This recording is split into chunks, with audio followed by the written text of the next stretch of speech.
ஆலயா cotton trending வேட்டிகள் ஷர்ட்டுகள். Kanchipuram மாவட்டம் ஸ்ரீபெரும்புதூர் சட்டமன்ற தொகுதியில் அதிமுக வேட்பாளர் பழனி பல்வேறு கிராமங்களில் வாக்கு சேகரிக்கும் பணியில் ஈடுபட்டார்.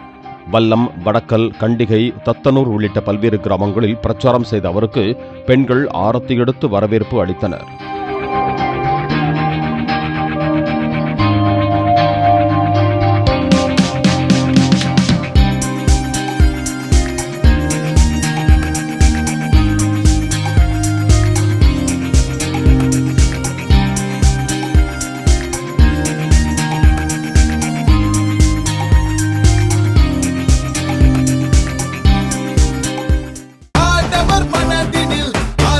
ஆலயா காட்டன் ட்ரெண்டிங் வேட்டிகள் ஷர்ட்டுகள்.